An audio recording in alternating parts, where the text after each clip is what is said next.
السلام عليكم ورحمة الله وبركاته.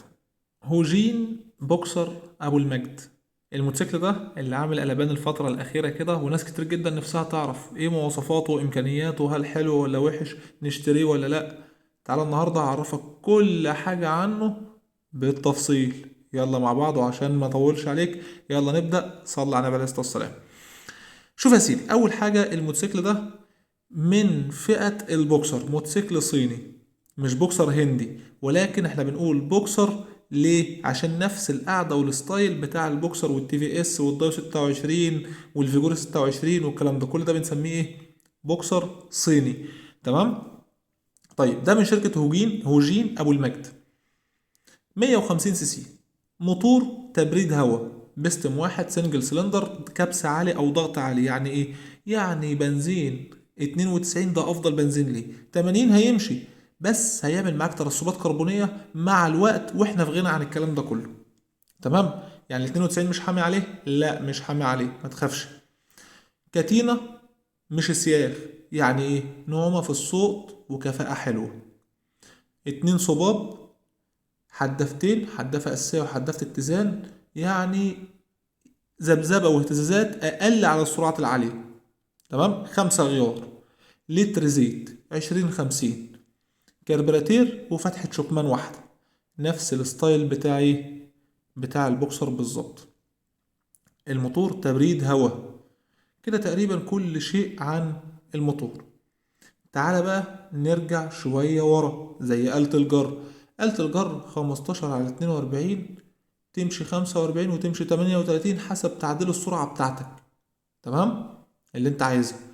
طبعا قطع غياره موجودة ومتوفرة لأن البدايل موجودة. ليه؟ لأن المواصفات اللي أنا هقولها لك هتفهمك يعني إيه موجودة. طبعا الشاسيه من العلب الحديد المربعة، شاسيه قوي، شاسيه ممتاز جدا، كامل. يعني ايه شاسيه كامل؟ يعني الشاسيه قطعة واحدة. ودي من مميزات الموتوسيكلات البوكسر. ليه؟ لأن الشاسيه مش مقسوم حتتين والموتور هو اللي مثبت الشاسيه في بعضه. لا، ده شاسيه علب كاملة متوصلة في بعضها باللحام. الشاسيه محطوط الموتور محطوط جوه الشاسيه. فالموتور متثبت صح، وفي نفس الوقت الشاسيه ملوش دعوه بالموتور، فمتثبت لوحده، هو ماسك نفسه. فالمكنه ثابته على الطريق. تاني حاجه في الشاسيه من اهم الحاجات ان كل شيء مثبت في الشاسيه. يعني ايه؟ يعني المقصات، حامل الشكمان، الدواسات الخلفيه، الدواسات الاماميه، الدبوس والحماله الكبيره، كل شيء، الاكسدام، الشبكه، كل شيء مثبت فين؟ في الشاسيه. مفيش اي حاجه ناحيه الموتور. يعني مفيش حاجه اسمها بقى مسمار كده اتقطم، مفيش الكلام ده، لا كل شيء مثبت. يعني سهل جدا. المكنه معلش نامت على جنبها، حصل لها حاجه، دواسه اتكسرت، حماله اتكسرت، كل ده هفور، ارمل، الحم، ارش، رجع كل حاجه زي ما هي لاصلها تاني. فدي من اميز الميزات اللي في الشاسات الكامله، ان كل شيء مثبت في الحديد. الموتور ملوش علاقه باي حاجه. يعني مفيش تحميل على الموتور خالص. تمام. طيب الموتوسيكل ده مزود باكسدام امامي وشبكه خلفيه ودوستين خلفيتين. وطبعا ده كله هيساعدك مع ايه؟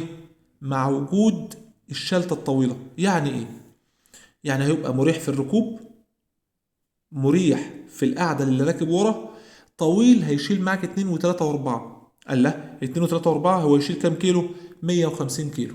ولكن لو حبيت تشتغل عليه هيشتغل معاك زي الفل. تمام. على فكرة الموتور نسينا في وصفه ان هو مارش ومنافلة. يعني ايه؟ يعني مارش لسهولة الاستخدام، كهرباء مظبوطة مية مية، تدور مارش في ثانية. طب في حاجة عطل في المارش او في الكهرباء او البطارية نامت، دور منافلة.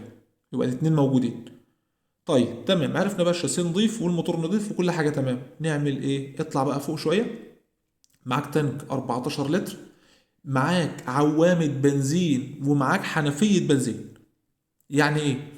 يعني حنفية البنزين فيها 3 مستويات، تحت عادة، فوق احتياطي، والقفل في الجنب. طيب انا ماشي وقلبت من، وقفت المكنه، قطعت ووقفت، اقلب احتياطي، معاك لتر ونص للترين، هيمشوك 100%. طب استنى 100% يعني ايه؟ لتر يمشوه قد ايه؟ الموتوسيكل ده من اوفر الموتوسيكلات في البنزين، اللتر ممكن يمشيك من 35 ل 40 كيلو. تمام، كلام زي الفل. طب ما انا يا عم انا لسه ابص على حنفيه البنزين يا باشا، معاك عوامه في العداد، معاك عوامه بنزين في العداد بتعرفك مستوى البنزين في التانك. يبقى انت معاك حاجتين لضمان ان البنزين ما يتقطعش منك على الطريق. كمان من المميزات بتاع الموتوسيكل ده ان هو فرامل باكم امامي. ليه؟ الفرامل الباكم اسرع استجابه على الطريق، وفي نفس الوقت ادالك فرامل خلفي عاده. ليه؟ عشان تبقى أأمن في الصيانة.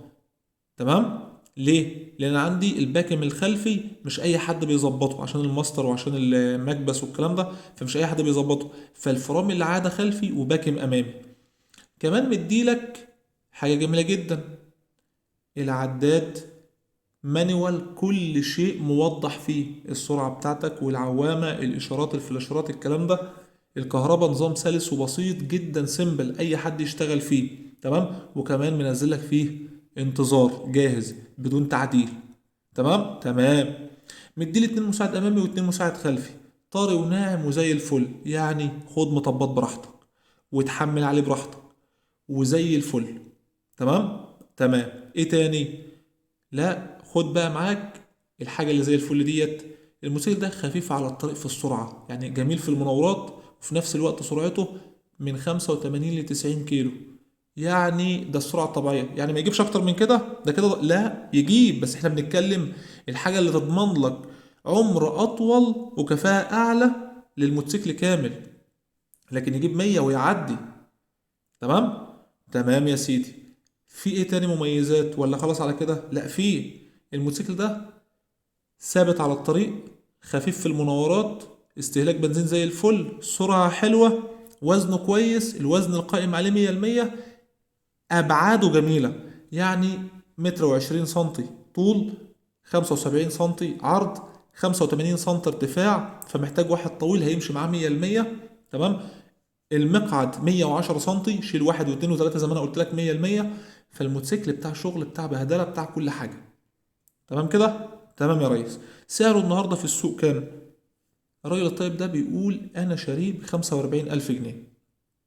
يعني النهاردة من 42 43 45، ده المتوسط سعره في السوق كله. تمام؟ تمام. معاك ايه تاني؟ كده كل مميزاته. طيب، شايف في ملاحظات؟ ممكن الملاحظات اللي هيبقى قطع الغيار الأصلية بس هتبقى متوفرة في التوكيل وفي التوكيلات الفرعية للتوكيل، لكن مش منتشرة في الأرياف زي عندنا وكده، زي أغلب المكن اللي هي في الفئة المتوسطة. تمام. لسه لو انتشر قطع غياره في كل مكان، الموتوسيكل ده هيبقى في مكان تاني خالص، لأن مواصفاته جميلة، ركوبته مريحة، موتوسيكل كويس، كفاءته عالية. تمام. ده كده كل شيء عنه. طبعا عندك البطارية بقى 12 فولت، الأنوار كلها عادية، سهلة الصيانة والشغل والكلام ده. ما تنساش لو استفدت حاجة تنزل تحت تصلي على النبي عليه الصلاة والسلام، شارك الفيديو لأن الصفحة بتقع. لو لسه برضو جديد، برضو الاشتراك في القناة، تفعيل زر الجرس عشان يوصلك كل جديد، الإعجاب والتعليق دعم لنا عشان نستمر. دمتم في أمان الله، السلام عليكم ورحمة الله وبركاته.